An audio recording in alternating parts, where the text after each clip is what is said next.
Mars, the last place you want to live. Its atmosphere is 170 times thinner than Earth's and is mostly composed of carbon dioxide.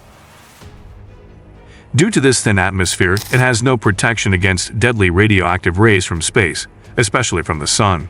Practically, Mars, with its bare surface, cannot retain heat properly, leading to surface temperatures that fluctuate between 20 degrees to minus 125 degrees Celsius.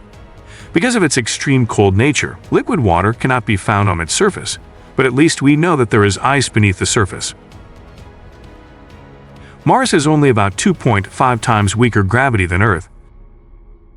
So if you were to live on Mars for a while, your muscles would atrophy and your bone density would decrease rapidly.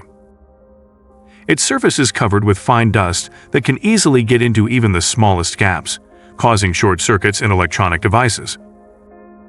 Therefore, the vehicles sent to Mars need to be designed in unusual ways.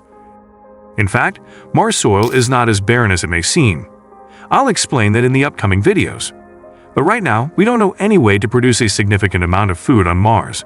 So if you were to live on Mars, you would largely rely on supplies of food, water, and clothing from Earth. In addition, despite being one of the closest planets to Earth, communication and material transfer with Mars remain very challenging due to its extreme distance. And of course, since there are currently no human facilities on the Martian surface, even the most basic medical needs would be impossible to meet. But despite all this, Mars will somehow be our next home because of its proximity to us and its incredible similarity to Earth in many aspects.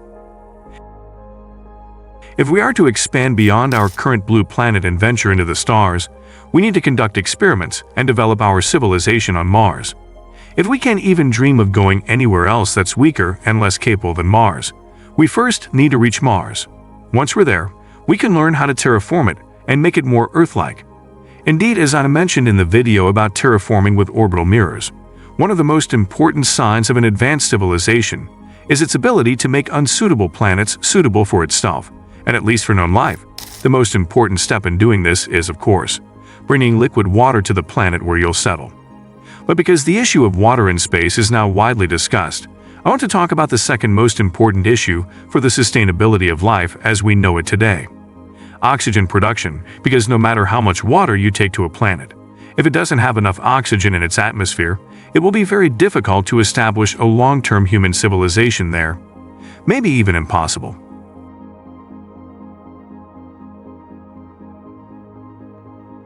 In the end, carefully trained astronauts might be able to live on the surface of Mars for a while with oxygen tanks, helmets, and special suits. But if we want to establish a settlement, we can't just rely on that. We also need to produce oxygen as well, because imagine oxygen is not just a breathing gas. For example, a spacecraft returning from the Martian surface needs about 25,000 kilograms of oxygen to take off from the surface. In other words, even if there were no losses or interruptions, which is virtually impossible, the four-person team sent with the uber-sized Moxie, which, let me remind you, is currently one of a kind and has not been replicated, would have to wait for at least a year and a half to return. Let's be clear. The idea of being stuck on Mars for a year and a half for a four-person astronaut team is terrifying for several reasons, as I mentioned earlier. Fortunately, Mars, while not as big as Earth, is still a huge planet. So there are plenty of materials that we can use for various purposes. Therefore, the most important thing is to determine which atoms, molecules, and more complex compounds we know exist on Mars and how we can combine them to produce oxygen. These oxygen evolution reactions, as I mentioned, have many different chemical pathways, from the simplest, such as separating water by electrolysis to produce oxygen. But we can do this only if we have enough water, and Mars is not considered a good source of water. Or we can break down some metal oxides, such as potassium chloride, into high temperatures and the right catalysts to release the O2 molecules they contain. By mixing a molecule like sodium chloride with iron powders and igniting this mixture, we can create a chemical oxygen generator. Or we can create an environment where plants can live on the surface of Mars through photosynthesis to produce oxygen.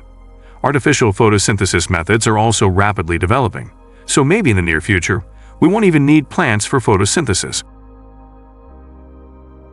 You see, there are many different ways to produce oxygen in the field of chemistry, and more importantly, each of these categories I mentioned has thousands of subcategories. So the real challenge for scientists is to identify all the reactions that can produce oxygen by looking at different combinations of chemical substances on Mars, and to eliminate the most likely ones among them.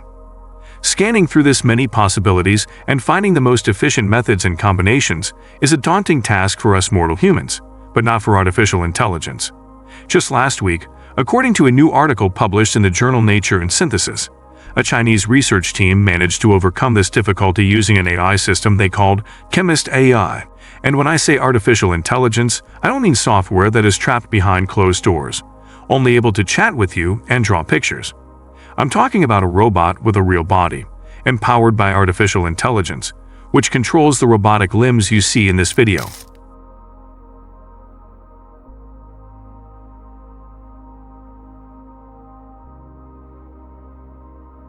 Of course, since the thing that controls the robotic limbs you see in this video is ultimately artificial intelligence, I want to focus on how this artificial intelligence can think like a chemist.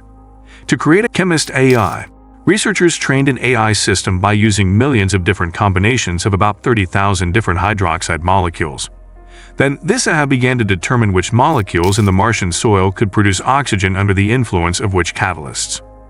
Unfortunately, the team did not have access to enough Martian samples because the amount of sample they could bring from Mars is still negligible. But luckily, large asteroids hitting Mars lift a lot of soil from the Martian surface, and these rocks can sometimes reach Earth's surface as meteorites. Experts analyzed the content of these rocks by laser to detect all the chemical reactions that could produce oxygen. And what a discovery! I identified nearly 3,746,376 different ways to produce oxygen in just 2 months. To put it in perspective, if a single person had to do this, it would take about 2,000 years to complete the process. From this point on, I will tell you the details of how I used Bayesian probability methods, which will probably change your perspective on life, to identify the best reactions for oxygen production among these nearly 4 million options. Just using 10 milliamps of current per square centimeter and a voltage level detected by thermodynamic methods, these reactions, as determined by artificial intelligence, can work stably for over 6 days using only 445 millivolts of high voltage. If a facility is established on Mars based on these reactions, it can produce enough oxygen to sustain itself without needing constant resupply materials from Earth. If these numbers seem meaningless to you, let me explain. Based on the reactions identified by AI, a facility we could build on Mars could produce enough oxygen to sustain itself if it manages to receive sunlight for only 15 hours a day. There are no obstacles to this except for dust storms. In other words, it could produce oxygen without the need for additional supplies from Earth. But each development in this field is more exciting than the previous one. I don't know if you hear it, but humanity has slowly but surely started to step outside Earth for good. Those who watch this video today will witness our first colonies on Mars tomorrow. Maybe it will even be part of those colonies in the future. And all these incredible developments mean that we must stop thinking of artificial intelligence as just an assistant sitting on the sidelines. Artificial intelligence will be an indispensable part of our lives, working with us and beyond our atmosphere. And the future is closer than you think. Like, share, and subscribe to explore the future of Mars with us. See you in the next video.